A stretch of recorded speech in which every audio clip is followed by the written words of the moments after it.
చాలామంది మిషనరీస్ గురించి నేను మీతో మాట్లాడుతుంటాను. మిషనరీ అనేటువంటి మాటకు అర్థం ఏంటంటే one who sent for machines.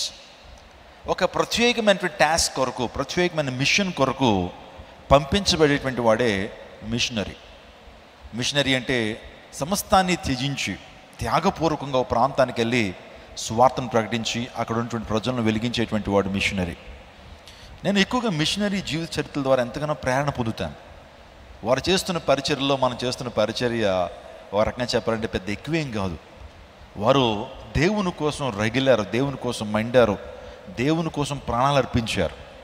అటువంటి మిషనరీలో రీసెంట్గా నేను చదువుతున్నాను ఎడ్వర్డ్ వింటర్ క్లార్క్ అనేటువంటి వ్యక్తి గురించి చదువుతున్నప్పుడు అతడు ఒక ఆటవిక ప్రజల దగ్గరికి వెళ్తాడండి. వాళ్ళు నరమాంసం తినేటువంటి నరమాంస భక్షకుల దగ్గరికి, చాలా భయంకరమైన క్రూరులు అనమాట. వారికి మానవత్వం తెలియదు, జంతువుల్లాగే జీవించేటువంటి వారి దగ్గరికి వెళ్ళాడండి. చాలా రిస్కీ, చాలా చాలా ప్రమాదకరమైన వ్యక్తులు. ఆ ప్రాంతానికి వెళ్ళి ఆయన మెడికల్ డాక్టర్ అయినా ఆ ప్రాంతానికి వెళ్ళి భయంకర మలేరియాతో, టైఫాయిడ్తో, రకరకాల జబ్బులతో వారు చచ్చిపోతున్నటువంటి వారికి వైద్యాన్ని అందించి అక్కడ వైద్యశాలను ఏర్పాటు చేసి పిల్లలకు చదువులు చెప్పి చదువులతో పాటుగా ఆధ్యాత్మిక అంశాలు వారికి బోధించి మౌలిక సూత్రాలు వారికి నేర్పించి ఆ ప్రాంతం అంతా కూడా దేవుని కొరకు అనేక మందిని జయించగలిగాడు ఈ వింటర్ క్లార్క్ అనేటువంటి దేవుని సేవకుడు. ఎన్నో ప్రతికూల పరిస్థితులు, ఏ రోజు సాఫీగా సాగేటువంటి పరిస్థితులు లేవు. ప్రతిరోజు ఒక ప్రమాదమే, ప్రతిరోజు ఒకలాంటి భయమే. అయినప్పటికీ దేవుని మహాకృపను బట్టి ఎడ్వర్డ్ వింటర్ క్లార్క్ అనేటువంటి వ్యక్తి, వాస్తవానికి ఆ వ్యక్తి 1872 సంవత్సరాలు ఆయన పుట్టాడు. ఆ ప్రాంతాన్ని అంతా వెలిగించాడండి. ఆటవీకుల దగ్గర పరిచయం చేసి అనేక మంది డాక్టర్స్ని చేశాడు, అనేక మంది మిషనరీలు చేశాడు, అనేకమైనటువంటి అక్కడ చర్చ్లు నిర్మించి, హాస్పిటల్ నిర్మించి, ఒక ప్రింటింగ్ ప్రెస్ను కూడా ఆ తాండాలో ఏర్పాటు చేసి అనేక మందికి గొప్ప వెలుగునిచ్చినటువంటి ఒక కొండ జాతి ప్రజల మధ్య సువార్త పరిచయం చేసినటువంటి ఎడ్వర్డ్ వింటర్ క్లార్క్ మనకెంతగానో ఆదర్శప్రాయుడిగా ఉన్నాడు, దీవెనకరంగా ఉన్నాడు. కాబట్టి అటువంటి మిషనరీల జీవిత చరిత్రలు చదవండి, మీ జీవితం ఎంతగానో బ్లెస్ అవుతుంది. ఈరోజు నా ఒక వాక్యాన్ని మీ ముందు ఉంచడానికి ఇష్టపడుతున్నాను. ఫిలిప్పీయులకు రాసిన పత్రిక 4వ అధ్యాయం 4వ వచనం చదువుకుందాం. ఎల్లప్పుడూ ప్రభువునందు ఆనందించుడి, మరలా చెప్పుదును ఆనందించుడి. అపోస్తలుడైన పౌలు ఫిలిప్పీ సంఘానికి ఈ పత్రికను రాస్తున్నాడు. ప్రభువునందు ఆనందించుడి, మరలా చెప్పుదును ప్రభువునందు ఆనందించుడి. చాలా స్పెసిఫిక్గా, చాలా క్యాండిడ్గా, చాలా క్లియర్గా ఒక విషయాన్ని చెప్తున్నాడు. ప్రభువులో ఆనందించండి. చాలామంది ఈరోజు లోకంలో ఆనందించాలని చాలామంది ప్రాణాలు పోగొట్టుకుంటున్నారు. లోకంలో ఏదో ఆనందం ఉందని చెప్పి డ్రగ్స్ తీసుకుని మద్యపానాన్ని, ధూమపానాన్ని వారు చేస్తూ ప్రాణాలు పోగొట్టుకుంటున్నారు. వారు అల్టిమేట్గా ఆ కార్యాలు చేయడంలో వారి ఉద్దేశం ఏంటంటే ఆనందాన్ని అనుభవించాలని కదా.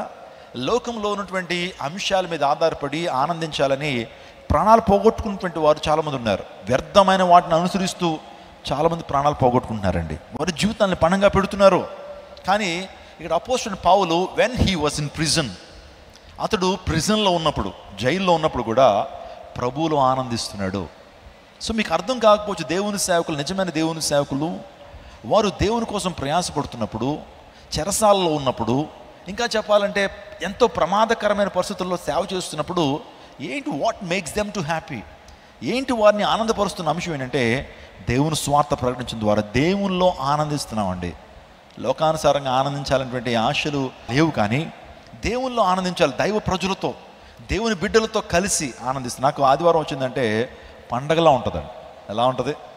మీరు చాలామంది నా మీద పిటితో మాట్లాడచ్చు, పాస్టర్ గారు ఏంటండి అది 4 ఆరాధనలు మీరు ఎలా చెప్తున్నారండి, అందరికి ఎలా ప్రార్థన చేస్తున్నారని మీరు అనొచ్చేమో, కానీ నాకు అది దేవుల్లో ఆనందం.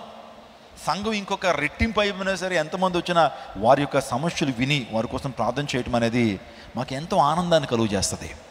ఎంతో దేవుళ్ళు ఆనందిస్తూ ఉంటాం. మిమ్మల్ని అందరినీ చూస్తూ ఉన్నప్పుడు, మిమ్మల్ని అందరి మీ ముఖాలు అందరూ చూస్తూ ఉన్నప్పుడు, ఆశగా దేవుని వాక్యాన్ని వింటున్నప్పుడు, ఆరాధిస్తున్నప్పుడు హృదయం పులకరించిపోద్దండి. నిజంగా హృదయం ఎంతో ఆనందంతో నింపబడుతుంది. It's a bubbling joy. ఏంటది? It's a bubbling joy. నిజంగా అది పొంగి పొరలేటువంటి ఆనందం, దేవుని సన్నిధిలో ఉన్నటువంటి ఆనందం. అది అనుభవించిన వారికే తెలుస్తుంది తప్పించి ఆ అనుభూతి అనుభవించినటువంటి వారికి అందులో ఉన్నటువంటి ఆనందం ఏంటో అర్థం కాదు. కానీ దేవునిలో ఉన్నటువంటి ఆనందం ఈ ప్రపంచంలో మరి ఎక్కడా లేదని అంటారండి. ఈరోజున అపోస్తలుడైన పౌలు చెరసాల్లో ఉండి అంటున్నాడు, సంగమా ప్రభునందు ఆనందించుడి, మరలా చెప్పుతున్న ప్రభునందు ఆనందించుడు. Rejoice in the Lord, again I'm saying rejoice. ప్రపంచంలో ఒక గొప్ప దైవజనుడు ఉన్నాడండి, ఆయన పేరు జాన్ బనియన్. కొన్ని అద్భుతమైనటువంటి పుస్తకాలు చెరసాల్లోంచి రాశాడు. అందులో ప్రాముఖ్యమైనటువంటిది పిలిగ్రిమ్ ప్రోగ్రెస్, యాత్రికుని ప్రయాణం. బైబిల్ తర్వాత అత్యధిక భాషల్లోకి తర్జుమైనటువంటి గ్రంథం యాత్రికుని ప్రయాణం, పిలిగ్రిమ్ ప్రోగ్రెస్. దాన్ని ఆయన ఆ చెరసాల్లోంచి రాశాడు. నేను లండన్ అనే ప్రాంతానికి వెళ్ళినప్పుడు నిజంగా లండన్ నుంచి 2 hours జర్నీ అండి, 2 hours జర్నీ, 2.5 hours జర్నీ నేను ప్రయాణం చేసి నిజంగా ఆ ప్రాంతానికి వెళ్ళాను. అంటే ఎక్కడైతే దైవజుడిని ఆ జైల్లో పెట్టారో ఆ జైలుని సందర్శించాను. ఆయన మ్యూజియం నేను చూశాను, జాన్ బనియన్ యొక్క మ్యూజియం. 12 సంవత్సరాలు యేసు ప్రభు స్వార్థ ప్రకటిస్తున్నాడని ఆయన తీసుకెళ్ళి చెరసాల్లో వేశారు. అదేంటండి, లండన్ క్రిస్టియన్ దేశమే కదా, బ్రిటన్ క్రిస్టియన్ దేశమే కదా, మరి ఎందుకు ఆయన పెట్టారంటే, సో పర్మిషన్ లేకుండా అతడు దేవుని స్వార్థ అందరికీ ప్రకటిస్తున్నాడని గవర్నమెంట్ వారు పర్మిషన్ ఇవ్వాలట దేవుని స్వార్థ ప్రకటించడానికి. ఆ టైంలో అలాంటి విధులు ఉండేవి. అలాంటి టైంలో జాన్ బనియన్ సంపూర్ణమైన ఖచ్చితమైన స్వార్థ ప్రకటిస్తున్నాడని చెప్పి తీసుకెళ్లి చెరసాల్లో వేశారు. 12 సంవత్సరాలు చెరసాల్లో ఉండి నిజంగా ఆ వ్యక్తి పుస్తకాలు రాశాడు. పరిశుద్ధ పోరాటాలు, ఆ తర్వాత యాత్రికుని ప్రయాణం అనేటువంటి శ్రేష్టమైన గ్రంథాలు ప్రపంచానికి అందించాడు. నిజంగా ఆ జైలు నేను చూసినప్పుడు, ఆ యొక్క పరిస్థితి నేను చూసినప్పుడు, no proper sanitation, no proper ventilation. అక్కడ ప్రాపర్ శానిటేషన్ లేదు, ప్రాపర్ వెంటిలేషన్ లేదు. ఆ చెరసాల్లో 12 సంవత్సరాలు మగ్గిపోయి ఆ దైవజనుడు ఎంతగానో ప్రభువులో ఆనందించి క్రైస్తవ ప్రపంచానికి అద్భుతమైన పుస్తకాలు రాశాడు. ఆ గ్రంథాలు ఈరోజున అనేక మందిని ఉత్తేజపరుస్తున్నాయి. అదే యాత్రికుని ప్రయాణం.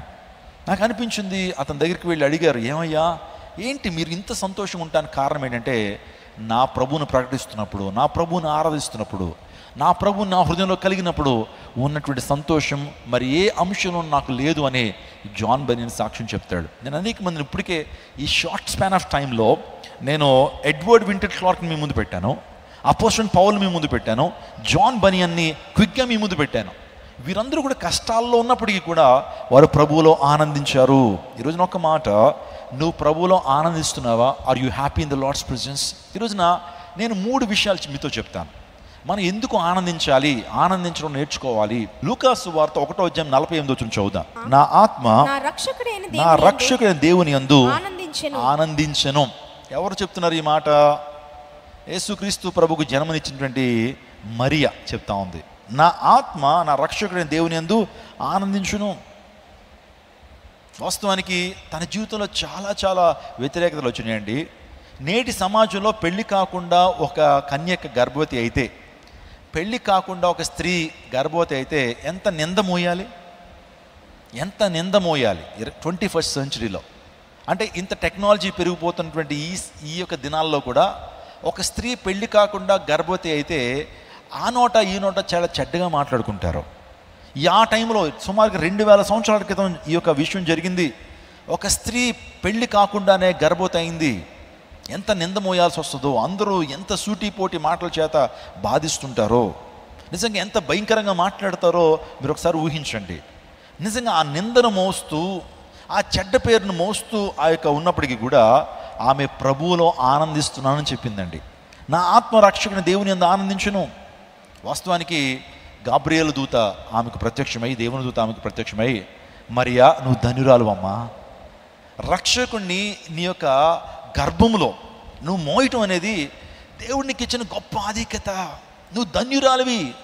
నిజంగా ఎంతకాలం అయితే భూమి ఉంటుందో, ఎంతకాలం అయితే స్వార్థ ప్రకటించబడుతుందో నీ పేరు మారుమ్రోగుతుందమ్మా, నువ్వు ధన్యురాలివి అని గాబ్రియేలు దూత చెప్తూ నువ్వు గర్భవతి అవుతావు అని ఎప్పుడైతే చెప్పగానే టెన్షన్ పడింది. అదేంటి పెళ్ళి కాకుండా గర్భవతి ఎలాగా? అమ్మా, ఈ గర్భం అనేది పరిశుద్ధాత్మ ద్వారా నీకు వస్తుందమ్మా, దేవుడే పరిశుద్ధాత్మ ద్వారా ఈ గర్భాన్ని నువ్వు దాల్చిపోతున్నావు అని చెప్పినప్పుడు ఆ నిందను మోస్తూ నిజంగా తన జీవితంలో ఎంతో కష్టం ఉంది. ఆ నోట ఈ నోట బయటికి వెళ్తే చాలా భయంకరంగా మాట్లాడతారు, సూటిపోటి మాటల ద్వారా వేధిస్తారు. నిజంగా ఒక రకంగా చెప్పాలంటే చాలామంది టీస్ చేస్తారు, ర్యాగింగ్ చేస్తారు. అయినా సరే ఆ నిందను మోస్తూ కూడా నిజంగా ప్రభువుని బట్టి ఆమె ఆనందించింది. ఎక్కడి నుంచి వచ్చింది ఈ ఆనందం అని అంటే, no matter what happening around you, ఇది నీ చుట్టూ ఏం జరుగుతుంది అనేటువంటి అంశం మీద కాదు నీ హ్యాపీనెస్. హ్యాపీ అనేది హ్యాపెనింగ్స్ ద్వారా వస్తుందండి. ఈరోజు నీ జీవితంలో హ్యాపీనెస్ అనేది నీ చుట్టూరు జరిగిన హ్యాపెనింగ్స్ని బట్టి ఆధారపడుతుంటుంది. నీ చుట్టూ ఒక మంచి హోటల్కి వెళ్ళామంటే ఒక మంచి ఆహారం తింటుంటే నీకు హ్యాపీ రావచ్చేమో, లేకపోతే నీ చుట్టూరు జరిగిన హ్యాపీనింగ్స్, జాబ్ వచ్చినప్పుడు నువ్వు ఆనందించవచ్చేమో, లేకపోతే నీ జీవితంలో ఒక ఉన్నతమైనటువంటి స్థానంలో నువ్వు ఉన్నప్పుడు నీకు హ్యాపీనింగ్స్ని బట్టి ఆనందించవచ్చేమో. కానీ ప్రభువులో ఆనందం ఏంటంటే నిజంగా అది హృదయంలోంచి వచ్చేటువంటి ఆనందము.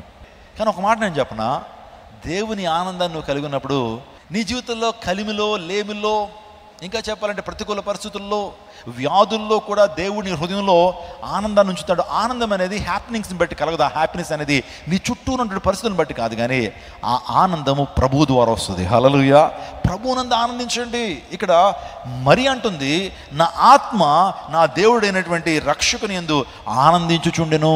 ప్రభువుని బట్టి ఆనందం, యేసయ్యని కలిగి ఉన్నందుకు ఆనందం, యేసయ్య మనకు ఇచ్చిన రక్షణ బట్టి ఆనందం, యేసయ్య మనల్ని విమోచించినందుకు ఆనందం. ఈ విషయాలను ఎప్పుడైనా తలపోసుకున్నావా? చిన్న సమస్య రాగానే దిగాలైపోతూ ఉంటావు, చిన్న వ్యాధి రాగానే దిగాలైపోతుంటావు, ఏం చేశాడండి దేవుడు అని అంటావు. కానీ ప్రభువుని బట్టి ఆనందించి నేర్చుకుంటున్నావు. ఇక్కడ apostle Paul when he was writing this letter, when he was in ప్రిజన్లో ఉన్నప్పుడు ఈ పత్రికను రాస్తున్నప్పుడు సంగంతో చెప్తున్నాడు, ప్రభువునందు ఆనందించండి, ప్రభువునందు ఆనందించండి. ఒక వ్యక్తి పొగిడినప్పుడు ఆనందం, ఒక వ్యక్తి క్రిటిసైజ్ చేస్తే దుఃఖం. ఒక వ్యక్తి ఆహా మీరు చాలా చక్కగా మాట్లాడతారండి, మరొకసారి ఏం మాట్లాడండి అని చెప్పి క్రిటిసైజ్ చేసినప్పుడు దుఃఖిస్తున్నావా? నీ ఆనందం అనేటువంటిది ప్రజలకు అప్రిసియేషన్ మీద కాదు, ప్రజలు నిన్ను పొగిడేటువంటి దాని మీద కాదు. నీ ఆనందం అది నీ రక్షకుడి ప్రభువును బట్టి ఉండాలి. నీ యొక్క రక్షకుడిని ప్రభువుని బట్టి ఆనందించని నేను చెప్పాను. ప్రిజన్లో ఉన్నటువంటి జాన్ బనియన్ ఎంతో ఆనందాన్ని, సంతోషాన్ని కలిగి ఉన్నాడు. ఎందుకు తెలుసా? అతన్ని హింసిస్తున్నారని కాదు, అతని జీవితంలో ఎంతో ప్రతికూల పరిస్థితి ఉందని కాదు, కానీ ప్రభువుని బట్టి ఆయన ఆనందించాడు. చెరసాల్లో ఉన్నటువంటి అపోజిట్ పౌలు కూడా ప్రభువునందు ఆనందించాడు. ఆలోచించండి, పరిపూర్ణమైన ఆనందం ఎలా సాధ్యం? ఎప్పుడు పరిపూర్ణమైన ఆనందాన్ని ఒక వ్యక్తి పొందుకుంటాడు? చాలా ప్రాక్టికల్గా నేను మీతో మాట్లాడతాను. ఈరోజున పరిపూర్ణమైన ఆనందము మనిషి ఎప్పుడు పొందుకుంటాడంటే, ఒక చిన్న విషయాన్ని చెప్తాను. అదేంటంటే, నువ్వు రక్షణ పొందినప్పుడు, రక్షణ పొందినటువంటి వ్యక్తి అయితే నీకు పరిపూర్ణమైన ఆనందం ఉంటుంది. పేతురు అనేటువంటి దైవజనుడు పెంతుకోస్తు పండుగ రోజున, పెంటకోస్ట్ అంటే అర్థం ఏంటంటే 50th డే అని అర్థం. ఆ పెంతుకోస్తు దినాన దేవుడు పరిశుద్ధాత్మ దేవుణ్ణి ఆయన పంపించారు. నిజంగా పరిశుద్ధాత్మ దేవుడు అగ్ని నాలుకల వలె తన ప్రజల మీద దిగి వచ్చినప్పుడు అక్కడ దేవుని కార్యాలు బహుబలంగా జరిగినాయి మేడగదిలో. అప్పుడు పరిశుద్ధాత్మతో నింపబడినటువంటి పేతురు ప్రసంగించినప్పుడు at a time 3000 people have been saved. 3000 మంది ఎట్ ఎ టైం వారందరూ యేసుక్రీస్తు ప్రభుని తమ సొంత రక్షకుడిగా అంగీకరించారు. సో అపోజిట్ పేతురు నూతన నిబంధన సంఘాన్ని ప్రారంభించిన తర్వాత ఆ 3000 మంది సంఘంలో ఏం చేయబడ్డారు? చేర్చబడ్డ తర్వాత అపోజిట్ పేతురు 2 పత్రికలు రాశాడు కదండి. He has written 2 letters, 2 epistles రాశాడు.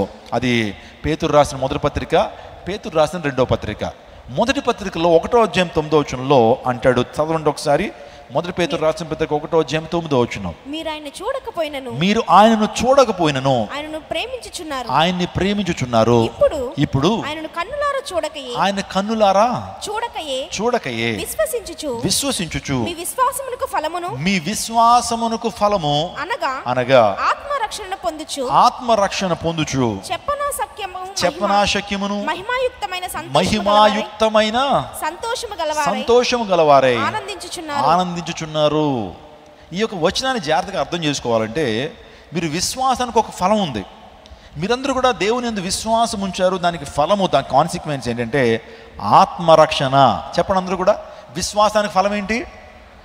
ఆత్మరక్షణ. మీరు విశ్వాసం ద్వారా మీరు రక్షించబడ్డారు. ఈరోజున క్రియల ద్వారా రక్షణ లేదు, మనం చేసేటువంటి భక్తి కార్యక్రమాల ద్వారా మనకు రక్షణ లేదు, దాన ధర్మాల ద్వారా మనకు రక్షణ లేదు, కానీ విశ్వాసము ద్వారానే రక్షణ ఉంది. విశ్వాసానికి ఫలం ఏంటంటే ఆత్మరక్షణ. చూడండి, salvation is a fruit of your belief. నువ్వు యేసు ప్రభువుని నమ్ముకోవడం ద్వారా దాని యొక్క ఫలం ఏంటంటే, దాని యొక్క కాన్సిక్వెన్స్ ఏంటంటే సాల్వేషన్, రక్షణ. ప్రభు యందు విశ్వాసం ఉంచిన వాడు మాత్రమే రక్షణ పొందుతాడు. ఆలోచన చేయండి. ఈరోజున what is the result of my faith? నా విశ్వాసానికి రిజల్ట్ ఏంటో తెలుసా? ఆత్మరక్షణ. మీరు మీ పాపముల చేతను అపరాధముల చేతను చచ్చిన వారుగా ఉన్నారు. దేవుని విశ్వాసము ద్వారా మనం రక్షించబడ్డాం. యేసుక్రీస్తు ప్రభు వారు నా పాపం నుంచి నాకు విడుదలనిస్తాడు. యేసుక్రీస్తు ప్రభు వారు నా పాప రోగమును ఆయన తగ్గిస్తాడు. ఆ పాపం రోగం నా నుంచి తీసివేస్తాడనే విశ్వాసంతో ఆయన సన్నిధికి వచ్చినప్పుడు ప్రభువారు మనకు పాపము నుంచి విడుదలిచ్చి మనకు రక్షణ భాగ్యాన్ని కలుగజేశాడు. We have a assurance in Christ Jesus that one day we are going to be with Jesus.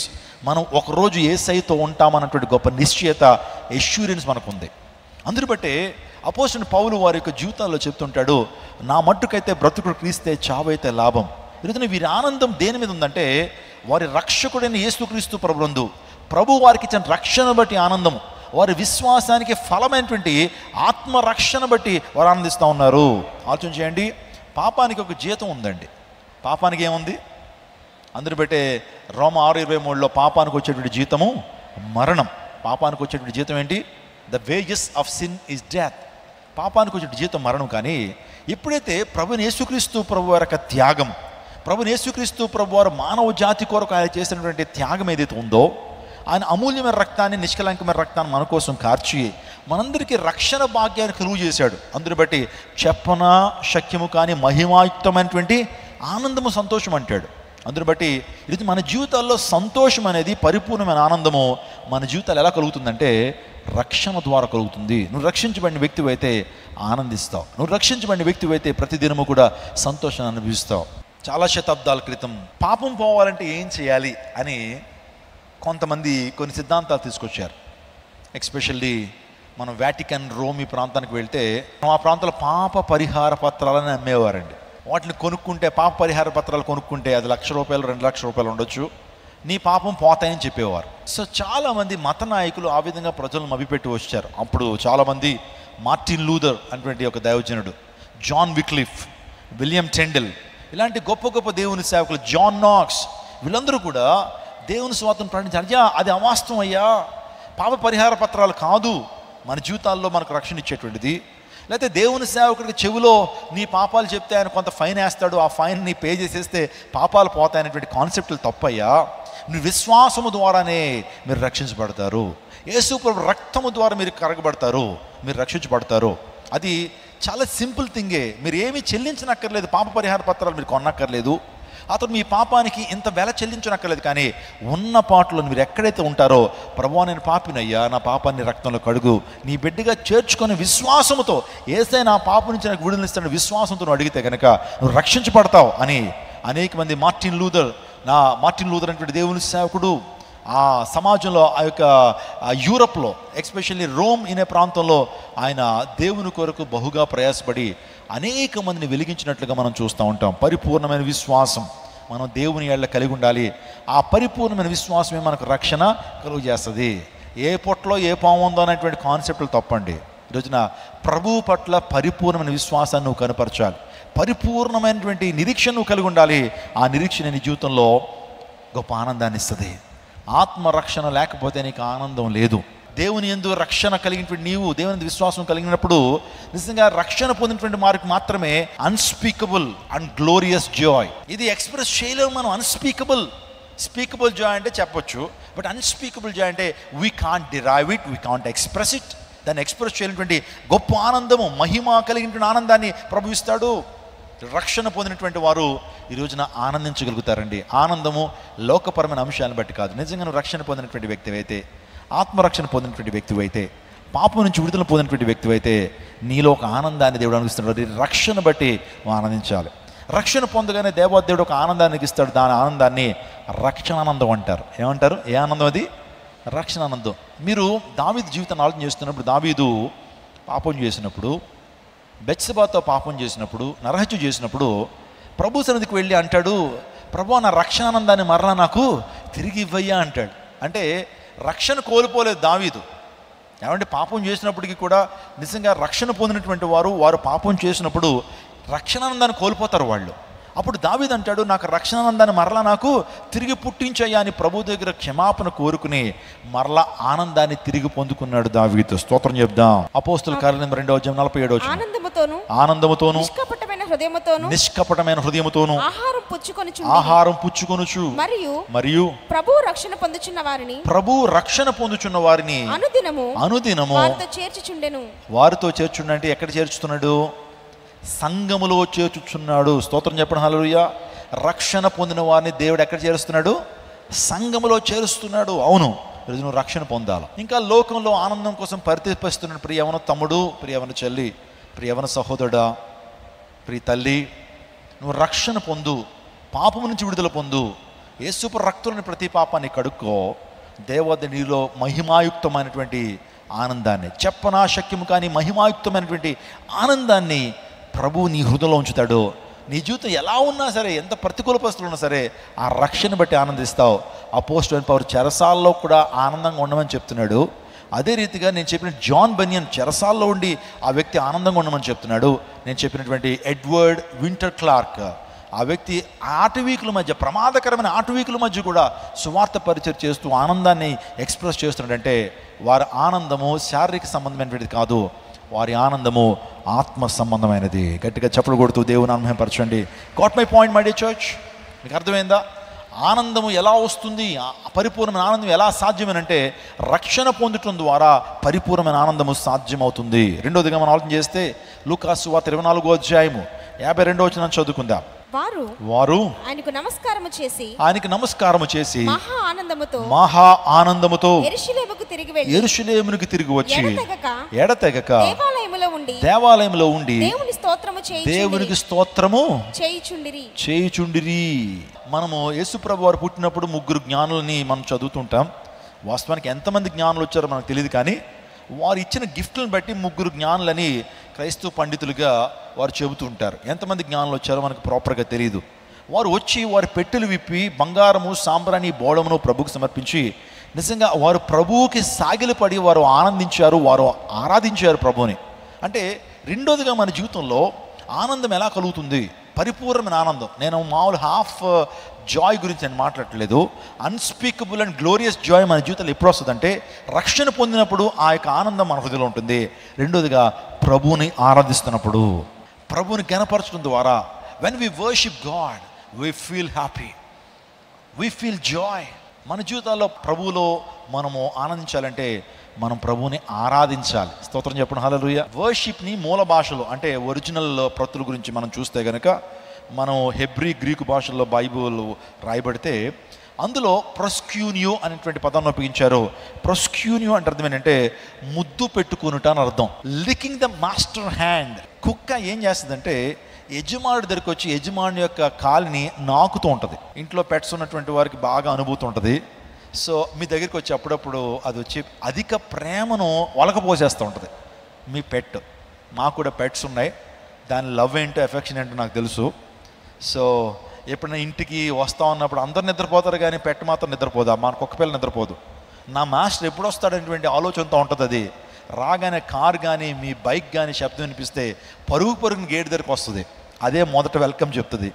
దానికి ఒక కృతజ్ఞత ఉంటుంది. అదేంటంటే ఎక్కడి నుంచో నన్ను తీసుకొచ్చి ప్రతి దినము కూడా ఆహారం పెడుతూ వాళ్ళ ఇంట్లో షెల్టర్ ఇచ్చి నాకు ఎప్పుడైనా అనారోగ్యం వస్తే వారు నాకు ట్రీట్మెంట్ ఇస్తూ ఇంత మంచిగా చూసుకుంటున్నారు అనే కృతజ్ఞతా భావంతో అది ఏం చేస్తుందంటే అప్పుడప్పుడు మాస్టర్ దగ్గరికి వచ్చి నా కాల్ని నాకుతూ ఉంటుంది.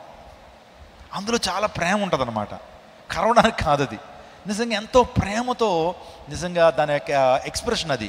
ఇప్పుడు చెప్తున్నాడు ప్రొస్క్యూనో కూడా, అంటే అదే licking the master hand or licking the master leg. చూడండి, ఆరాధనలో 2 ప్రాముఖ్యమైనవి ఉంటాయి, సరెండరింగ్ అండ్ సబ్మిషన్.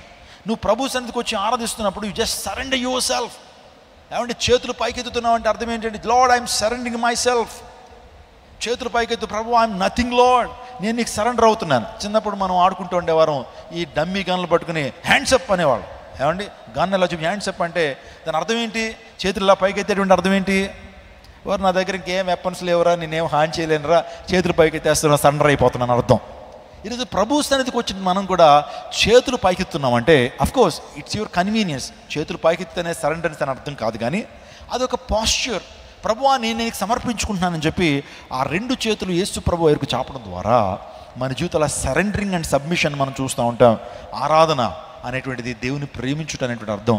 యేసును ఆరాధించే ప్రతి ఒక్కరి జీవితంలో ఆనందంతో తిరిగి వెళ్తారు. స్తోత్రం చెప్పండి, హల్లెలూయా. మీరు చాలామంది సాక్ష్యాలు చెప్పగలరు, అయ్యా క్రైస్ట్ టెంపుల్కి వచ్చి దేవుని ఆరాధించిన తర్వాత ఆనందంతో ఇంటికి వెళ్తున్నామండి, బరువు కనిపిన మా హృదయాలను తేలికపరచబడ్డాయి, గొప్ప ఆనందాన్ని మోసుకునే ప్రాంతం నుంచి వెళ్తున్నాం. అవును, దేవుని సన్నిధి ఆరాధన స్థలము నిన్ను ఆనందంతో నింపేటువంటి స్థలము. ఈరోజు దేవుని సన్నిధికి వచ్చి ఈరోజు ఆనందంతో, మొదట దిగాలుగా వస్తుంటారు కానీ ఇంటికి వెళ్ళేటప్పుడు ఆనందంతో, it's a bubbling Joy, it's a bubbling Joy. దేవుని ఆరాధించినప్పుడు మన జీవితంలో ఆనందాన్ని ప్రభువిస్తాడు. ఒకసారి చదువుతారు లూకాసు వార్త 24:52 చదువుదాం. వారు ఆయనకి నమస్కారం చేసి మహా ఆనందముతో యెరూషలేమునకు తిరిగి వెళ్ళి ఎడతెగక దేవాలయములో ఉండి దేవునికి స్తోత్రము చేయుచుండిరి. Such a great joy, such a great thing it is. యేసు ప్రభు వారికి నమస్కారం చేసి మహా ఆనందంతో దేవాలయానికి వెళ్ళి దేవుని కృతజ్ఞత అర్పించారట శిష్యులు. దేవుని ఆరాధించినటువంటి వారు ఆనందంతో జీవిస్తారు. దేవుని ఆరాధించేటువంటి వారు వారి జీవితంలో ఆత్మీయ ఆరాధనను కలిగినటువంటి వారు వారి జీవితంలో సంపూర్ణమైన ఆనందాన్ని వారు కలిగి ఉంటారు. 2 విషయాలు చెప్పాను మీకు. రక్షణ పొందినటువంటి వారు వారి జీవితంలో సంపూర్ణమైన ఆనందాన్ని వారు అనుభవించగలుగుతారు. రెండోదిగా దేవుని హృదయపూర్వకంగా ఆరాధించేటువంటి వారు, దేవుని ఆత్మతోనూ సత్యంతోనూ దేవుని ఆరాధించేటువంటి వారు వారు సంపూర్ణమైన ఆనందాన్ని వారు పొందుకుంటారు. లూకాసు వార్త 15:32 మనం సంతోషపడి ఆనందించుట యుక్తమే ఈయన తమ్ముడు చనిపోయి తిరిగి బ్రతికెను తప్పిపోయి దొరికినని అతనితో చెప్పెను. చూడండి, ఇక్కడ తండ్రికి ఒకలాంటి సంతోషం, ఒకలాంటి గొప్ప ఆనందం ఉంది. ఒక తండ్రికి 2 కుమారులు ఉన్నారు. చిన్న కుమారుడు ఒక రోజు వచ్చి తండ్రి దగ్గరికి వచ్చి, నానా నా ఆస్తి నాకు రాసిచ్చేయి అన్నాడు. నా ఆస్తి నాకు రాసిచ్చేయి, నీ ఆస్తిలో నాకు కూడా వాటా ఉంది కాబట్టి ఆ వాటా నాకు రాసిచ్చేయి అన్నాడు. తండ్రి అన్నాడు, మరి ఇంక చిన్నోడు రా, ఇంకా లోకం నీకు తెలీదు, సమయం వచ్చినప్పుడు సందర్భం వచ్చినప్పుడు నేనే రాసిస్తాను, నువ్వు ప్రాపర్టీని ఎంజాయ్ చేసాను. లేదు, దుష్ట సాంగత్యం మంచి నడుమును చెరుపుతా అన్నట్లుగా స్నేహితుల ప్రభావం ఆ చిన్న కుమారుడు మీద ఎక్కువ ఉంది. ఆస్తిని అడిగాడు. తండ్రి ఇంకా కాదనలేక, చచ్చిపోతానంటే ఏం చేస్తాడండి కుమారుడు, నాన్న ఆస్తి ఇవ్వకపోతే చచ్చిపోతానంటే ఏం చేస్తాడు, రాసిచ్చేసాడు. తనకు రావాల్సిన ఆస్తి అంతా కూడా రాసిస్తే ఆ వ్యక్తి ఏం చేశాడంటే దూరదేశానికి వెళ్ళిపోయాడు. అంటే ఆ దేశంలో ఆ ప్రాంతంలో లేకుండా దూరదేశానికి వెళ్ళి అక్కడ దుర్వ్యాపారం చేశాడట, వేశ్యలతో తిరిగాడట. ఆ తర్వాత భయంకర మద్యపానాన్ని సేవించి ఆస్తినంతా కూడా ఏం చేశాడు, ఏమండి బెల్లం చుట్టూ ఈగలు ఉన్నట్టు నీ దగ్గర డబ్బు ఉంటే నీ చుట్టూరు కూడా స్నేహితులు అనేటువంటి వారు ఉంటారు. నిజంగా నిన్ను ఎలాగైనా సరే ఎక్స్ప్లాయిట్ చేయడానికి ప్రయత్నం చేస్తాను. అలాగే జరిగింది. తన స్నేహితులందరూ కూడా తను ఎక్స్ప్లాయిట్ చేశారు, తన్ని పాడు చేశారు. తన దగ్గర ఉన్న ఆస్తి అంతస్తు డబ్బు ఉన్నంతసేపు స్నేహితులు ఉన్నారు, అవి కాస్త పోయినప్పటికీ ఆ స్నేహితులు కాస్త తను విడిచి వెళ్ళిపోయారు. ఇంకా దూరదేశానికి వెళ్ళిపోయాడు, ఆస్తినంతా పోగొట్టుకున్నాడు. రిక్తుడిగా మారిపోయిన తర్వాత ఆకలి బాధ అన్ని బాధల కంటే గొప్ప బాధ కదండి. ఆకలి. అప్పుడు ఆకలి ఎలా తీర్చుకోవాలి, అక్కడికి వెళ్ళి అడుగుతా ఉన్నాడు. కానీ ఏ ఒక్కరు కూడా ఆహారం పెట్టట్లేదు. చూడడానికి దున్నపోతులో ఉన్నారు, నీకేంట్రా అడుక్కుని బతకడం ఏంటి అని చెప్పి అందరూ తిడతా ఉన్నారు. ఏదైనా ఉద్యోగం చేద్దామంటే అయ్యగారికి ఏమీ పనులు రావు, ఎందుకంటే చిన్నప్పటి నుంచి గారాభంగా పెరిగాడు. ఏమంటే అసలు పని చేయాల్సిన అవసరం లేదు, తండ్రి ఆస్తిని కరిగించుకుని తింటే చాలు. ఆ టైంలో పని రాదు. చివరికి ఎక్కడో జాబ్ ఉందంటే వెళ్ళాడు. ఆ జాబ్ ఎక్కడంటే పందుల దుకాణం. ఏంటది? పందులకు మేత వేసేటువంటి ఉద్యోగం. ఆ పందులకు మేత వేసే ఉద్యోగానికి వెళ్ళినప్పుడు యజమానుడు అన్నాడు, బాబు నా దగ్గర అయితే ఉద్యోగం లేదు, నువ్వు వచ్చావు కాబట్టి నీకు ఉద్యోగం క్రియేట్ చేయాలి నేను, అందుని బట్టి నేను ఉద్యోగం ఇస్తాను, కానీ నీకు డబ్బులు మాత్రం ఏమన్నా భోజనం పెడతాను ఒక పూట అన్నాడు. ఆ ఒక్క పూట భోజనానికి కూడా కకృతి పడి ఆ ఒక్క పూట భోజనం కూడా తినాలనే ఉద్దేశంతో ఆ ఎంప్లాయ్మెంట్కి, ఆ జాబ్కి ఎస్ చెప్పాడు అయ్యగారు. ఏమండి 3 పూటలా పెట్టడంటే 1 పూట పెడతాడట. అప్పుడు జాబ్ చేస్తున్నాడు, నీ డ్యూటీ ఏంటంటే ఈ పందులకి కుడితి పెట్టాలి, నువ్వు ఏంటి కుడితి ఇయ్యాల, ఈ యొక్క పందులకి ఆహారం పెట్టాలి ప్రతిరోజు 3 పూట్ల అని చెప్పినప్పుడు ఒకరోజు ఆకలి బాగా దంచేస్తుంది. 1 పూటే తింటున్నాడు, కానీ 2వ పూట ఆకలి బాగా దంచేస్తుంటే ఒకరోజు ఆ పందులకు వేసే పొట్టు ఉంటా చూసారా, పందులకు వేసే పొట్టు తిందామని ప్రయత్నం చేస్తున్నాడండి. పందులకు వేసే పొట్టు చాలా చీప్ ఫుడ్ కదా, అది ఎవరు తినరు కదా. కానీ ఆ కుమారుడు, ధనవంతుడు కుమారుడు, కోటీశ్వరుడు కుమారుడు, తను తీసుకున్న తప్పుడు నిర్ణయం ద్వారా తండ్రిని విడిచిపెట్టి దూర వ్యాపారం చేసి దూరదేశానికి వెళ్ళిపోయినప్పుడు ఏ పొట్టు తిందామని ఆశపడ్డాడట, పందులకు వేసేటువంటి ఆహారాన్ని తిందాం అనుకున్నాడట. ఎందుకు తెలుసా, ఆకలి బాధ అంతా ఘోరంగా ఉంది. అప్పుడు ఆ పందుల దగ్గరికి వెళ్ళి ఆ పొట్టును తీసుకుందామని ప్రయత్నం చేస్తున్నప్పుడు పందులకే సరిపో ఆ పందులు 2-3 తోపులు దోసినాయి. రే మా ఫుడ్ నువ్వు లాగేసుకుంటావరా, మాకే తక్కువ వేస్తున్నాడు యజమానుడు, మా ఫుడ్కి నువ్వు వాటా వచ్చేస్తావని చెప్పి ఎప్పుడైతే తోసేటప్పటికి కింద పడిపోయాడు. కింద పడిపోయి అప్పుడుకి వచ్చింది, అప్పుడు జ్ఞాననేత్రం వెలిగిందనమాట. అప్పుడు మనకు బుద్ధి వచ్చింది. దేవుని లేఖనం చెప్తున్న లూకాసు వార్త మీరు చదివితే 10వ అధ్యాయంలో, అయితే వాడికి బుద్ధి వచ్చినప్పుడు, ఇంగ్లీష్లో మంచి మాట ఉంటుంది, మీకు బాగా అర్థమవుతుంది. When he came into his senses, అప్పుడు వాడికి బుద్ధి వచ్చినప్పుడు. ఎప్పుడు వచ్చింది అండి? తండ్రి ఇంట్లో ఉన్నప్పుడు బుద్ధి వచ్చిందా? పందులు కూడా రిజెక్ట్ చేసేటప్పటికి బుద్ధి వచ్చినప్పుడు అప్పుడు అనుకున్నాడట, నా తండ్రి ఇంట అనేక మంది కూలి వాండర్కి ఆహారం సమృద్ధిగా ఉంటుంది, ప్రతిరోజు బిర్యానీలే, 3 పూట్ల సమృద్ధిగా ఉంటుంది, ఇంక వద్దు బాబోయ్ అంటారు నా పనోళ్లే. కానీ యజమాని ఒక కుమారుణ్ణి ఇక్కడికి వచ్చి ఆకలి బాధతో చచ్చిపోతున్నానే, పందులు పొట్టు తినే పరిస్థితికి వచ్చేసానే, ఛీ ఏం బతుకని చెప్పి అనుకున్నాడు. నా తండ్రి ఏదన్నా అనుకోని, నా తండ్రి ఇంటక సొంత కుమారుడిగా ఉండేటువంటి ఆధిక్యత అయితే నాకు లేదు, ఆ సొంత కుమారుడిగా పిలిపించుకునే ఆధిక్యత అయితే నాకు లేదు, కానీ కూలి వాండర్ ఒకళ్ళు చేసుకున్నానా, తండ్రి నేను తండ్రి అని పిలిచేటువంటి ఆధిక్యత నేను కోల్పోయాను. కానీ చిన్న రిక్వెస్ట్ ఏంటంటే, నీ కూలోళ్ళకి చాలామందికి నువ్వు జాబ్స్ ఇస్తావే, నీ కూలోళ్ళకి ఆహారం పెడతావే, వాళ్ళగా ఒకళ్ళని చేర్చుకుని నీ దగ్గరే ఉంటాను నానా అని చెప్తానని చెప్పి బయలుదేరిపోయాడండి. నిజంగా దూర వ్యాపారం టికెట్ కొనుక్కోవడానికి ఛాన్స్ లేదు.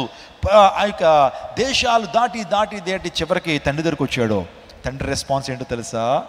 తండ్రి ద్వేషిస్తాడు అనుకున్నాడు, కానీ తండ్రి మరింత ప్రేమను కుమారుడి మీద చూపించాడు. ఆమెను చెప్పండి. ఇప్పుడు ఆ కుమారుడు ఎవరో తెలుసండి? నువ్వు నేనే. తండ్రిని విడిచి దూర వ్యాపారం చేసి భయంకరమైన జీవితాన్ని జీవించి పాపంలో పడి చెడి తిరిగి, ఏమండి తండ్రి మనల్ని చేర్చుకుంటాడనేటువంటి ఆలోచనతో ఒకవేళ ఉన్నట్లయితే తండ్రి స్వభావం చెప్పమంటారా? ఎప్పుడైనా సరే నువ్వు ఎప్పుడైనా తిరిగి వస్తే ఆయన కౌగిల్లో నేను చేర్చుకునేటువంటి దేవుడు మన పరమ తండ్రి. మన ప్రభువైన యేసుక్రీస్తు ప్రభువు నిన్ను ప్రేమించేటువంటి వాడు, నిన్ను ద్వేషించేటువంటి వాడు కాదు. నువ్వు ఎన్నిసార్లు పడిపోయినా తిరిగి నిన్ను హత్తుకునేటువంటి వాడు మన ప్రభువైన యేసుక్రీస్తు ప్రభువారు. అందును బట్టి నీ జీవితంలో ఆ తప్పుపోయినటువంటి కుమారుడు నిజంగా ఇంటికి తిరిగి వచ్చిన తర్వాత అప్పుడు అంటున్నాడు, ఈ నీ తమ్ముడు, తండ్రి మాట్లాడుతున్నాడు, ఈ నీ తమ్ముడు మరణించి, ఈ నీ తమ్ముడు చనిపోయి మరలా తిరిగి బతికాడురా, మరలా తిరిగి వచ్చాడు అని చెప్పి ఆ తండ్రి ఏం చేశాడు తెలుసండి? గొప్ప ఫీస్ట్ ఏర్పాటు చేశాడు, గొప్ప విందు ఏర్పాటు చేశాడు, గొప్ప బ్యాంకెట్ ఏర్పాటు చేసి ఆ యొక్క ఊరిలో ఉన్నటువంటి ప్రధానులందరినీ పిలిచి ఏమంటే చక్కటి విందు చేశాడు. ఆ స్టేజ్ మీదకి ఆ కుమారుని పిలిచి సంతోషం, ఆనందం, గొప్ప ఫీస్ట్ చేస్తూ ఉన్నాడు. అప్పుడు కుమారుని పిలిచి కౌగిలించుకుని తనకు ప్రశస్త వస్త్రాన్ని ఇచ్చి చేతికి ఉంగరాన్ని పెట్టి ప్రశస్తమైనటువంటి చెప్పులు కూడా తొడిగించి ఇప్పుడు ఆనందిస్తున్నాడు, సంతోషిస్తున్నాడు. తప్పిపోయినటువంటి కుమారుడు తిరిగి వచ్చినప్పుడు తండ్రి ఆనందించాడు. ఆలోచన చేయండి.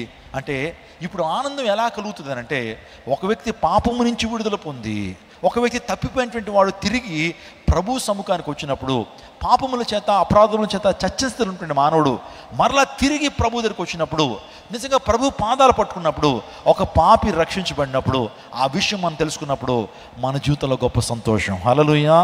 అంటే దీని అర్థం ఏంటంటే, సువార్త ప్రకటనలో సంతోషం ఉంది. ఏముంది అంటే, సువార్త ఎందుకు జరుగుతుందో తెలుసండి? మేము ఎందుకు ఈ సువార్త ప్రకటిస్తున్నామంటే, అనేక మంది పాప వ్యసనాలతో ఉన్నటువంటి వారు విడుదల పొందటానికి, అనేక మంది వారి జీవితాల్లో వ్యసనాలతో ఉన్నటువంటి వారు, పాపముల చేతను అపరాధముల చేతను చచ్చించుతున్నటువంటి వ్యక్తులకి సువార్త ప్రకటించడం ఎందుకంటే వారు తిరిగి బ్రతుకుతారని. మా తండ్రి గారి కోసం మా నాన్నమ్మ బాగా ఏడ్చేదట, ప్రతిరోజు ఏడ్చేది. ఒకసారి మా నాన్నగారు అంటారట, ఎవడపోయాడని ఏడుస్తున్నావు నువ్వు, ఎందుకు ఆ ఏడుపు? ఇంటికి రాగానే ప్రార్థన అని చెప్తావు, ఏడుస్తూ ఉంటావు, ఎందుకు ఈ యొక్క ఇల్లంతా కూడా ఏడుపుతో నింపేస్తున్నావు నువ్వు, ఏం జరిగిపోయింది, ఎవడపోయాడని అన్నాడట మా నాన్న. అప్పుడు మా నాన్నమ్మ అందట, రే నువ్వే పోయావురా, నువ్వే చచ్చిపోయావు, నిన్ను బట్టి ఏడుస్తున్నాను నేను, నువ్వు బతకాలని ఏడుస్తున్నాను రా అని అంటే మా తండ్రి గారికి అర్థం కాలేదు. ఇది పిచ్చిళ్ళకే ఎందుకు ఏడుస్తుంది?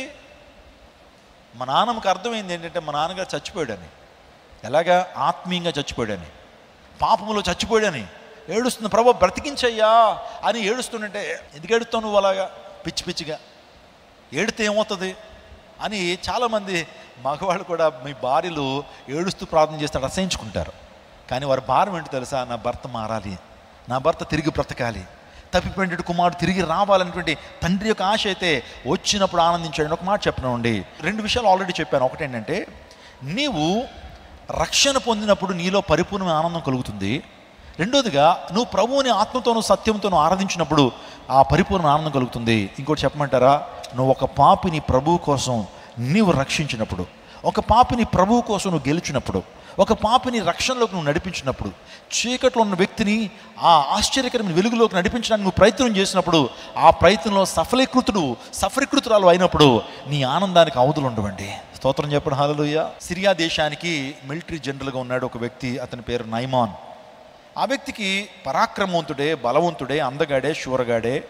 కానీ అన్నీ ఉన్నాయి, కానీ తన జీవితంలో ఒక చిన్న సమస్య ఉంది. అతనికి కుష్ఠరోగం ఉంది. అతనికి ఏముంది? కుష్ఠరోగం ఉంది. దాన్ని బట్టి సంతోషం లేదు. రాజ్యంలో అందరూ కూడా అతన్ని సెల్యూట్ కొడుతుంటారు. అంటే మీరు ఊహించండి, ఒక దేశానికి మిలిటరీ జనరల్. మీకు అందరికీ పాకిస్తాన్ మిలిటరీ జనరల్ తెలుసు, ముషారఫ్ అనేటువంటి వ్యక్తి. వాస్తవానికి ఎంత పవర్ ఉంటుందంటే వాళ్ళకి కొన్ని సందర్భాల్లో ఆ యొక్క గవర్నమెంట్ని కూడా పడగొట్టేసి వారు ప్రెసిడెంట్ అయిపోతారు. ఎందుకంటే అంత పవర్ ఉంటుంది వాళ్ళ దగ్గర. ఆర్మీ అంతా వాళ్ళ చేతిలో ఉంటుందండి. రాజు ఏ పాటి వాడు. సిరియా కూడా అలాంటి వాడే. రాజు అయితే పరిపాలన చేస్తున్నాడు, కానీ సైన్యాన్ని ముందుకు నడిపిస్తున్నవాడు నయమాను. అతడు పరాక్రమవంతుడే, కానీ అతను కుష్ఠరోగి అన్నాడు. ప్రతిరోజు కూడా ఎంతో బాధ తింటుకు వస్తాడు. రాజ్యంలో అంతా కూడా ఏమంటే బయటేమో పల్లకీల మోత, ఇంట్లో ఏమోత? ఇంట్లో ఏమోత? పెద్దవాళ్ళు చెప్పండి. ఏగల మోత. పైకి పల్లకీల మోత. అబ్బబ్బబ్బబ్బ ఏమి ఆ సూర్యుడండి, అబ్బబ్బబ్బ ఏమి పరాక్రమవంతుడండి నయమాన్ గారు వందనాలండి, నయమాన్ గారు ఏం గ్రేట్ అండి, మీరు సూపర్ అండి అంటారు. ఇంటికి వచ్చేటప్పుడు బతుకేమి ఎలా ఉంటుంది? భార్య భర్త వస్తాడు కనుకనే పరిగెత్తుకుంటూ వేరే రూమ్లోకి వెళ్ళిపోద్ది. ఆయనకుంటూ సెపరేట్ ప్లేటు, ఆయనకంటూ సెపరేట్ టేబుల్. ఒక్కడే వస్తాడు. ఎందుకు తెలుసా? ఆయన కుష్ఠరోగం తన భార్యకి తన పిల్లలకి అంటుకుంటుందని భయం వాళ్ళకి.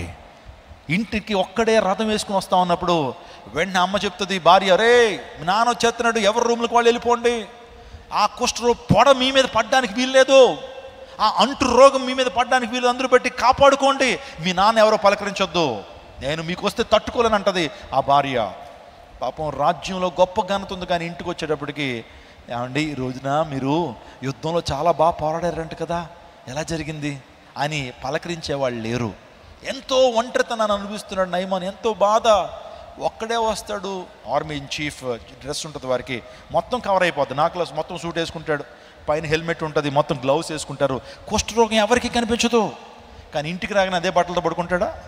నువ్వు ఎంతో గొప్పవాడవైనా, లేకపోతే బొమ్మన రాజకుమారు, లేకపోతే సిఎంఆర్ మాలు నీదే అయినా సరే, రాత్రి అయ్యేటప్పటికి ఏ బట్టలు వేసుకుంటావు? ఏమంటే పట్టు చీరలతో పడుకుంటారు మీరు? ఏమంటే మీరు సూట్లతో పడుకుంటారు, నేను ఈ సూట్తో పడుకుంటాను రాత్రి. ఇంటికి వెళ్ళగానే ఒక నైట్ డ్రెస్ ఉంటుంది, నాకు కంఫర్టబుల్గా ఉండే నైట్ డ్రెస్ వేసుకుంటాను. ఆ నైట్ డ్రెస్ వేసుకుని ఒక్కడే పడుకుంటాడు, దిగాలుగా టేబుల్ మీద కూర్చొని ఒక్కడే భోజనం చేస్తాడు, ఎవరో పలకరించరు. కానీ ఆ ఇంట్లో ఒక బాలిక ఉంది, ఒక టీనేజ్ గర్ల్. కొని తెచ్చుకుని శత్రురాజు నుంచి చెరపట్టి ఈడ్చుకుంటూ తీసుకొచ్చి ఇంట్లో పెట్టుకున్నాడు. ఆమె ఒకరోజు చూసిందండి, నయమాను గారు బయటేమో పలకిల మోత, ఇంట్లో ఎంత భయంకరమైన జీవితమా ఏంటి, ఇది కూడా బతికేనా అని అనుకుని వీడికి బలే అయింది. నన్ను తీసుకొస్తాడు నా తల్లిదండ్రుల నుంచి, నన్ను బానిసగా తీసుకొస్తాడు, వీడికి ఆ జరగాల్సిన శాస్తి జరిగింది, ఆహాని చంకలు గుద్దుకోవాలి. కానీ ఆమె నిజమైన క్రైస్తవ బిడ్డ. స్తోత్రం చెప్పండి. ఆమె యేసుక్రీస్తు ప్రభు ఆత్మ కలిగినటువంటిది, సువార్త పట్ల భారం కలిగింది, ఎదుటి వ్యక్తి రక్షించబడాలనేటువంటి కోరిక కలిగిన ఆ అమ్మాయి ఎంతో బాధపడిందండి. అయ్యయ్యో, ఈ వ్యక్తి మా దేశంలో షోమ్రోన్ ఉంది, షోమ్రోన్ దగ్గర ప్రవక్త ఉన్నాడు, ప్రవక్త దగ్గరుంటే యేసయ్య నామంలో, దేవుని నామంలో ఈ కుష్ఠరోగానికి విడుదల ఉంది కదా, నా యజమానుడు షోమ్రోన్లో ఉన్నటువంటి ఎలీషా దగ్గరుంటే ఎంత బాగుండు అనుకుంది. అనుకోవటం మాత్రమే కాదు, ఈ రోజున చాలామంది మీరు చూస్తూ ఉన్నప్పుడు వీళ్ళు దేవుని మందిరానికి వస్తే ఎంత బాగుంటుందని ఆలోచన మీకు కలుగుతుంది. ఇలాంటి వ్యక్తి దేవుని మందిరానికి వస్తే వ్యసనాల నుంచి విడుదల పొందుతాడు, సమస్య నుంచి పరిష్కారం పొందుతాడు, స్వస్థపరచబడతాడని ఆశ మీలో ఉంటుంది. కానీ ఇంప్లిమెంట్ చెయ్యం మనం, కేవలం ఆశ మాత్రం లోపల పెట్టుకుని దాన్ని దాచేస్తాం. కానీ ఆ కుమార్తెలో ఉన్నటువంటి శ్రేష్టమైన అంశం ఏంటంటే, అనుకున్నది ఎగ్జిక్యూట్ చేయడానికి ప్రయత్నం చేస్తుంది. ఒకరోజు అమ్మగారి దగ్గరికి వెళ్ళింది. అమ్మగారు అయ్యగారు ప్రభావం చాలా గొప్పగా ఉందండి, అసలు ఏం పేరండి, ఏం ప్రఖ్యాత అండి అని అంటే, ఊరుకోవే అని ఆమంటుంది. అప్పుడు ఏమన్నా ఒక విషయం చెప్తానండి, మీరు ఏమనుకోద్దే, నేను మొన్న అయ్యగారు ఇంటికి వచ్చిన తర్వాత ఆ నైట్ బట్టలు వేసుకుని అలా వెళ్తున్నప్పుడు చూశాను అమ్మగారు, ఆయన చేతుల మీద కుష్ఠరోగం ఉందండి, చాలా బాధపడ్డాను అమ్మగారు, కానీ నా దగ్గర ఒక శుభవార్త ఉంది. అదేంటో తెలుసా? మా దేశంలోనండి యెహోవా దేవుడు ఉంటారండి. ఆ యెహోవా దేవుడు అండి మా యొక్క పూర్వీకులకి ఎన్ని కార్యాలు చేశారంటే, పగలు మేఘస్తంభాన్ని వేసి రాత్రి అగ్నిస్తంభాన్ని వేసి ఎర్ర సముద్రం 2 పాయలుగా చేసి, అసలు ఆ దేవుని యొక్క ప్రభావం చాలా గొప్పది అమ్మగారు. మీకు తెలియదు ఆ దేవుని గురించి. కానీ మన అయ్యగారు ఒక్కసారి ఆ మందిరానికి వెళ్తే, ఒక్కసారి ఎలీషాని దేవజనుడికి వెళ్తే ఖచ్చితంగా బాగుపడతారండి. అనేక మంది బాగుపరచబడ్డారండి. ఒక్కసారి అయ్యగారిని మీరు ఏదైనా కన్విన్స్ చేస్తే మీరు చెప్తే అంటారండి, నేను ఆ ఏర్పాటు అడ్రస్ అంతా నేను ఇస్తాను, కావాలంటే అక్కడ ఎవరైనా ఏర్పాటు చేయడానికి ప్రయత్నం చేస్తాను, పంపిద్దాం అమ్మగారు, పంపిద్దామండి అమ్మగారు అంటే. నిజంగా అమ్మగారు ఇలా అనేటువంటి అవకాశం కూడా ఉంది. ఏంటే, నాకంటే నీకే అయ్యగారి మీద ఎక్కువ ఇంట్రెస్ట్ కలుగుతుంది, వాట్స్ హ్యాపెనింగ్, ఏం జరుగుతుంది మీ ఇద్దరి మధ్య అనేటువంటి ఆ యొక్క మాట కూడా అనేటువంటి ఇది ఆస్కారం ఉందా లేదా అంటే, ఆస్కారం ఆమె ఇవ్వలేదు. ఎందుకు తెలుసా? ఆమె ఇంటికి వచ్చిన దగ్గర నుంచి కూడా సాక్ష్య జీవితాన్ని జీవిస్తుంది. ఈ అమ్మాయి చాలా చాలా మంచిది, మంచి ప్రవర్తన కలిగి ఉంటుంది, అల్లరి చిల్లరగా బతకదు, వెకిలిగా ఉండదు. ఈ అమ్మాయి చాలా చాలా ఆత్మీయంగా బ్రతుకుతుంది అనేటువంటి విషయం ఆ సాక్ష్యం ఇంట్లో తెలుసు. అందుని బట్టి ఒక బానిస పిల్ల, ఒక శత్రు బానిస పిల్ల చెప్పిన మాట పట్టుకుని ఆ నయమాన్ ఎక్కడ బయలుదేరిపోయాడు? షోమ్రోన్కి బయలుదేరిపోయాడు. ఎలీషా దగ్గర బయలుదేరిపోయాడు, రథం వేసుకుని వెళ్ళిపోయాడు. ఆలోచన చేయండి. ఏమంటే చిన్న చిన్న వాళ్ళు ఏమైనా చెప్తే మనం నమ్ముతామా? ఏమంటే ఒక ప్రాంతానికి ఒక హాస్పిటల్ ఎవరు సజెస్ట్ చేస్తారు? ఎవరు సజెస్ట్ చేస్తే వెళ్తాం? గొప్ప జ్ఞానులు ఎవరైనా సజెస్ట్ చేస్తే వెళ్తాం. కానీ ఒక రిక్షా తొక్కుని ఆయన వచ్చి పలానా హాస్పిటల్ బాగుందని అంటే ఊరికో పక్కెళ్ళే అంటాం. ఇక్కడ నయమాను తన జీవితంలో ఆ చిన్న బిడ్డ బానిస పిల్ల, ఏమో దాని వల్ల ఏ కుట్ర ఉందో అనుకుంటాడో మరి తెలియదు, కానీ వెళ్ళిపోయాడండి. వెళ్ళిపోతే నేను కంక్లూజన్లోకి వచ్చేస్తాను. ఇది ఇలా నేరేట్ చేసుకుంటే చాలా అద్భుతమైన విషయాలు పరిశుద్ధాత్మ దేవుడు మనతో మాట్లాడతాడు. ఎట్టకేలకు అక్కడికి వెళ్ళాడు. యోర్దాను నదులు 7 సార్లు మునిగాడు. పసిపిల్ల దేహం వల్ల తన దేహం మార్చబడింది. ఎంతో ఆనందం, సంతోషం. నేను చెప్పాను కదా, రక్షణ పొందినటువంటి వారికి ఎంత గొప్ప ఆనందం ఉంటుంది. ఇక్కడ పాపపు కుష్టుతో ఉన్నటువంటి ఆ వ్యక్తి ఎప్పుడైతే రక్షణ పొందాడో గొప్ప ఆనందంతో రథం వేసుకుని మరలా వచ్చేస్తా ఉన్నప్పుడు ఈమె ప్రార్థన చేస్తుంది వంటగదిలోంచో ఎక్కడి నుంచి, అయ్యా వెళ్ళారయ్యా, అయ్యగారు వెళ్ళారు, ఖచ్చితంగా స్వస్థపరచబడాలని ప్రార్థన చేస్తూ ఉంది. ఎప్పుడైతే అయ్యగారు రథం చప్పుడు వినపడతా ఉంది, టెన్షన్, గుండె చాలా వేగంగా కొట్టుకుంటుంది. ఈయన స్వస్థపరచబడ్డా లేదా, దేవుని యొక్క స్వరూపాన్ని దేవుని యొక్క అభిషేకాన్ని పొందుకున్నాడు లేదని ప్రార్థన చేస్తున్నప్పుడు ఆ రథం చప్పుడుతో నేను అనుకుంటా ఉన్నాను, ఆ రథం చప్పుడు వస్తూ ఉంది. భార్య కూడా చాలా చాలా యాంగ్జైటీతో ఆతృతగా చూస్తూ ఉంది, నా భర్త కుష్ఠరోగి నుంచి విడుదల పొందడం లేదా, పిల్లలు కూడా మా నాన్న బాగుపరచబడడం లేదా. రాజ్యం అంతా కూడా ఎంతో ఆశగా ఎదురు చూస్తున్న టైంలో ఆనందంతో తిరిగి వచ్చేస్తాను స్వస్థపరచబడిన తర్వాత. కానీ ఈమె అందరి దగ్గరికి వెళ్ళి చూడడానికి లేదు. ఏ తలుపు చాటు నుండి, ఏ కట్టిన చాటులో, ఏ కిటికీ చాటులో ఉండాలా చూస్తూ ఉంది, యజమానుడు మార్చబడ్డాడు లేదా. అలా తిరిగి వస్తూ ఉన్నప్పుడు అతని ముఖం ప్రకాశిస్తూ ఉంది. అతని ముఖం మీద కుష్ఠరోగం కనపట్లేదు. అతని ముఖం అంతా ఆనందంతో సంతోషంతో ఉన్నప్పుడు గెంతులేస్తుందండి. నేనే చెప్పాను ఈ సువార్త, నేను చెప్పిన సువార్తను బట్టి ఆ నయమాను రక్షించబడ్డాడు, ఆ నయమాను రక్షించబడి స్వస్థపరచబడ్డాడని గెంతులేస్తుందండి హృదయంలో. నేను అనుకుంటానండి, బైబిల్ అన్నీ రాయలేదు, కానీ ఎప్పుడైతే నయమాన్ ఇంటికి వస్తూ ఉన్నప్పుడు భార్య ఎంతగానో అన్నీ ఉన్నప్పుడు, కుష్ఠరోగం నుంచి విడుదల పొందినప్పుడు ఇప్పటికెళ్ళి కౌగిలించుకుంటుంది. ఇప్పుడు వెళ్ళి ఏమండి అని ప్రేమ వలకపోస్తూ ఉంది. పిల్లలు కూడా అతని కుష్ఠరోగం ఉన్నప్పుడు దరికి కూడా రానటువంటి వారు కుష్ఠరోగం నుంచి విడుదల పొందిన తర్వాత మా నాన్న, మా daddy, I love you daddy అని రకరకాల మాటలు చెప్తున్నారు. కానీ తన కష్టంలో ఉన్నప్పుడు, కుష్ఠరోగంతో బాధపడుతున్నప్పుడు తన పట్ల బాధ్యత వహించింది ఆ బిడ్డ, తన పట్ల బాధ్యత వహించింది ఆ టీనేజ్ గర్ల్. ఎంత గొప్ప సంతోషం అండి ఆమెకు. నేను అనుకుంటానండి, ఆ నయమాన్ ఇంటికి వచ్చిన తర్వాత ఎవరిని పట్టించుకోవట్లా. ఈ ప్రేమలన్నీ కూడా, నాకు రోగం ఉన్నప్పుడు నన్ను ఏ ఒక్కరు ప్రేమించలేదు, కానీ నేను రోగగ్రస్తుడిగా ఉన్నప్పుడు, నేను పాపపు కుష్ఠుతో ఉన్నప్పుడు నా కొరకు ప్రార్థన చేసి రక్షకుడిని నాకు పరిచయం చేసినటువంటి అమ్మ ఎక్కడా అని చెప్పి ఆ కళ్ళు ఒకే వ్యక్తిని వెతుకుతూ ఉన్నాయి. ఆ కళ్ళు ఆ యొక్క అమ్మాయినే వెతుకుతూ ఉన్నాయి. ఎక్కడ అమ్మాయి అని చూస్తూ ఉంటే ఎక్కడో కట్టిన చోట నుంచి 2 కళ్ళు మాత్రం ఆయన చూస్తూ ఉన్నాయి. ఆ కళ్ళు కోసం వెతుకుతున్నాడు. ఎక్కడ ఆ కళ్ళు, ఎక్కడ ఆ అమ్మాయి నిజంగా నా కోసం బాధ్యత వహించి నన్ను రక్షించబడాలని ఎంతో ఆశతో నా కోసం ప్రార్థన చేసి ఎలీషాని పరిచయం చేసిందే ఆ అమ్మాయి ఎక్కడ అందరూ అంటున్నారు, కంగ్రాచులేషన్స్ అండి, ఉండవయ్యా అని చెప్పి నేరుగా ఆ అమ్మాయి దగ్గరికి వెళ్ళాడు. చూశాడు, కన్నీళ్ళు కార్చాడు. అమ్మా, నా జీవితంలో ఏమి అంత విచారంతో ఉన్నప్పుడు, డ్రైగా ఉన్నప్పుడు, ఒంటరితనాన్ని అనుభవిస్తూ ఒక్కడనే కుమిలిపోతున్న టైంలో నువ్వు ఎలీషాని నాకు పరిచయం చేసావమ్మా, నువ్వు పరిచయం చేయకపోతే ఇంత గొప్ప ఆనందం నాలో ఉండేది కాదు అని చెప్పి ఆమెను ఎత్తుకుని ఉంటాడండి. అందరి ముందుకి ఎత్తుకుని తీసుకొచ్చి, ఈ రోజు నుంచి ఈ అమ్మాయి నా బానిస పిల్ల కాదు, నా పని పిల్ల కాదు, ఈ రోజు నుంచి నా కుమార్తె అని అనౌన్స్ చేశాడు నయమాన్. గట్టిగా చప్పలు కొడుతూ దేవునాన్ని మహిమపరచండి. నా ప్రియ దేవజనాంగమా, లోకంలో చాలామంది కుష్ఠరోగంతో బాధపడుతున్న వారు ఉన్నారు. అదే పాపపు కుష్టు.